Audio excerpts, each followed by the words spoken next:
OFW nga nanimpad sa laing nasod alang sa ilang pamilya ug mga mahal sa kinabuhi bagong bayani.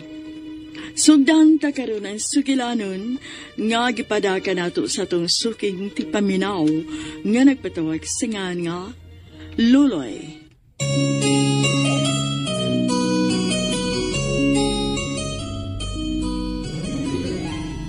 Dear Priscilla, mayong adlaw kaninyong tanan. Suking tipaminaw sa kuinin tulumanon bagong bayani. Ako si Luloy, usa ko ka OFW sa USA. Grabe ang akong pagsuway sa wa pa ko mag-OFW. Bisag wa gyud ni sa kong hunahuna nga mo abroad, pero tungod sa kalisod, ug wa pa ko'y laing choice. Naahat ko ug biya sa kong pamilya para lang nga makahatag ko sa ilang panginahanglan. Iyon man, pagbaws nako sa pagtabang o sa tanang kaayos sa akong asawa nako. Pero wa ko magdahom nga mao di ay ni sinugdanan sa pagkagupa sa akong kinabuhi o sa akong pamilya. Sugdon ko ang sugilanon sa naapa ko sa Pilipinas.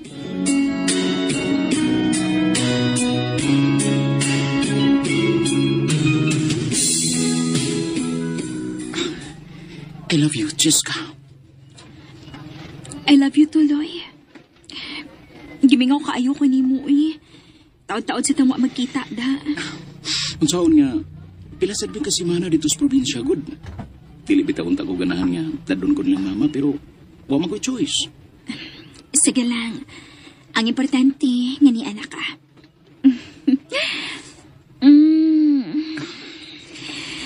Natambala na gitang akong kamingaw ni mo. Luloy! Hala, si Papa.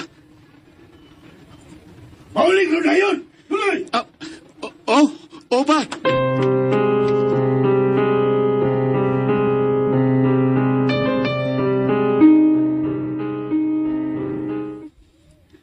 Kapila naman ti kasultihi, Loy, nga buwagi lagi ng uyab ni mo. Makadao ta si mong pag-eskwela. Pero, Why pero?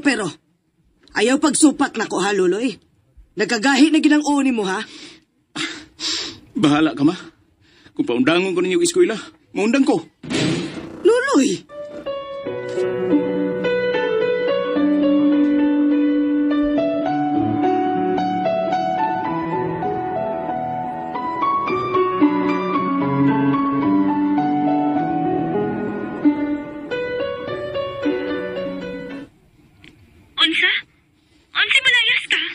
Di na ako makagwanta sa akong girikanan. Niya, sa may plano ni mo? Magtaban ta? Ha?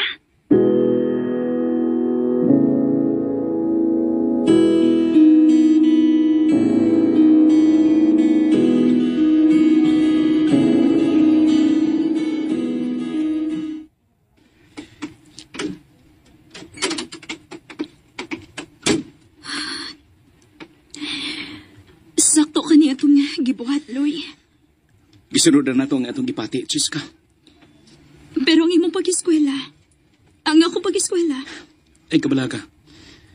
Mangita ko paagi nga magkalingkawas lang yata aning kalisod nga atong gisagubang karon ning atong sitwasyon. Musalig ko ni mo, Loy.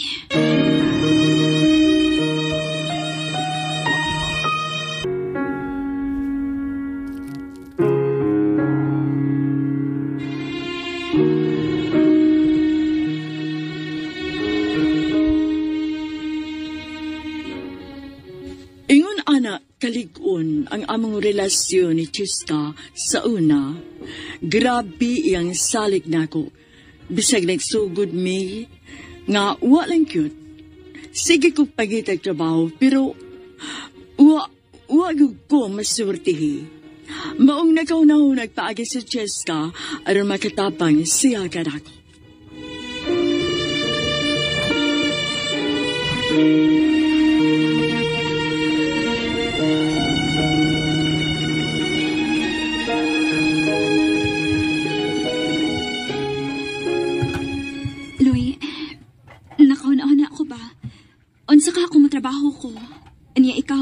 Dayon kag eskwela. Ha? Unya, okay rin mo. Way problema na ako. Kinahanglan nga na makahuman og eskwela nato. Sige. Ug, ay kabala ka, Cheska. Pagtarong gyud ko sa kong pag-eskwela. Aron dili mausik ang imong paningkamot.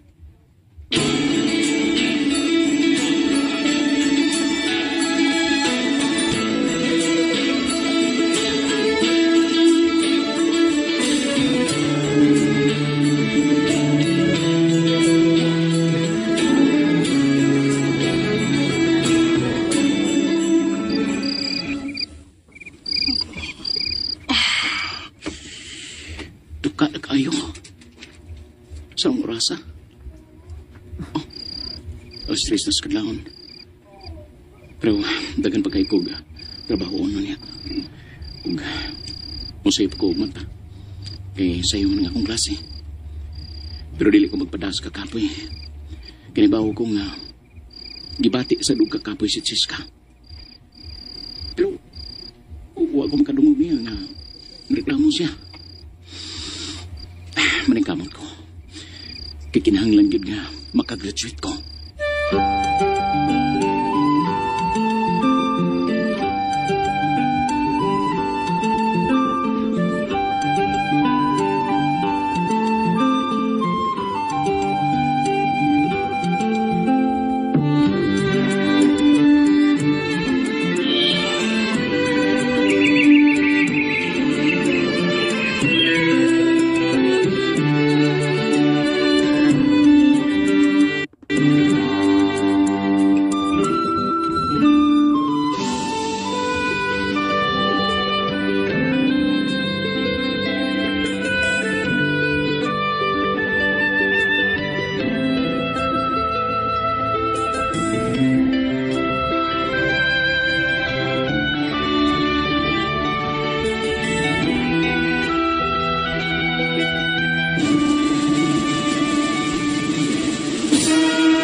Congrats mga classmates!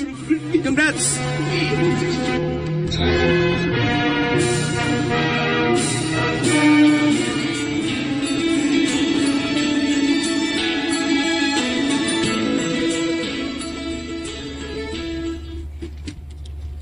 Nalipay kay ko nga nakagraduate na kaloloy. Dako gayong kong pasalamat ni mo, Cheska. Sus, wa ko'y pagmahay kinakita na ko imong pagkugi. O karon nga naka-graduate naman ko, ikaw na sad mo ako pa eskwelahon. O ako na sad mo mo trabaho. Salamat, Loy.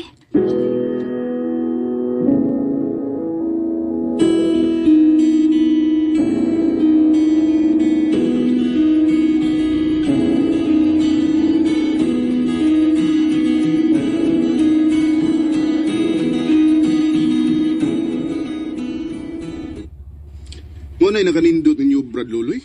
Kay kamo, magpinabangay gud mong duha ni Cheska. Oo, bay, oy. Kinanglan man. Kaming duha maoy ni desisyon nga magtaban mi. O nga, naningkamot kami aron nga dili mabot sa punto nga mangayo may og tabang sa ning tao. Good luck sa inyong pagbuyo, Brad. Iba ko nga layo niya ang maabot ninyo tungod sa inyong kakugihan. Basta pag-amping na gid nga di siya mo mabdos, ha? Aron hindi mapalaw ang inyong pangandoy. Oh, bay.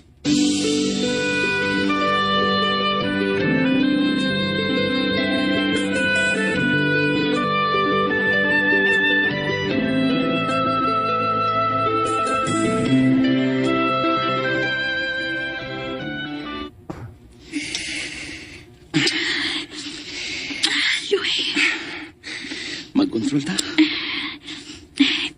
Ayaw ka pala ka. Nag-pills trap ako. Oh, kung mau na, dali, Irby.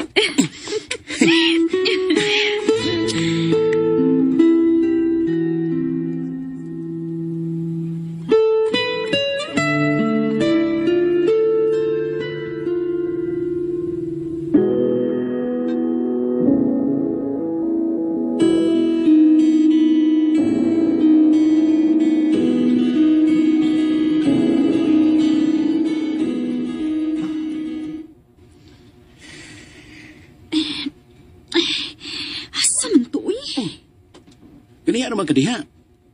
Sa may pangita ni mo. Ang akong pills ba? Wala ba ako makainom? Ha? Uy, pagtarong, uy. Lagi. O, pangitaog maayo, ha?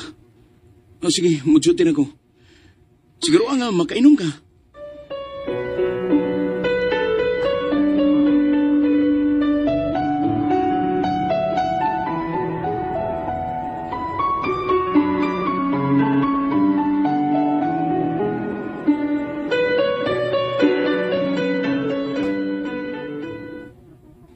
Kumusta man ang imong pag-eskwela? Okay naman. Pero, kapoy. Nganong gikapoy man ka? Kadali pa na lim, basta mag-college na. Dami kayong ipakuwayo, uy. Oh. Jessica? Okay ra ka? Nganong? Jessica, sulgay ko tinuod. Nakainom ka sa mong pills? Wa. Luloy. Jessica? Magdos ka? Ha? Jessica?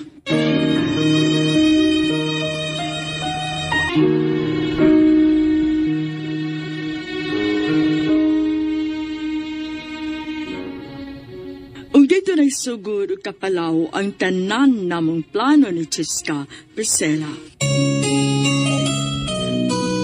And ayan guys, andunggan nato no ang first part sa kasaysayan sa pagpanimpad ni Loloy guys no dito sa laing nasod.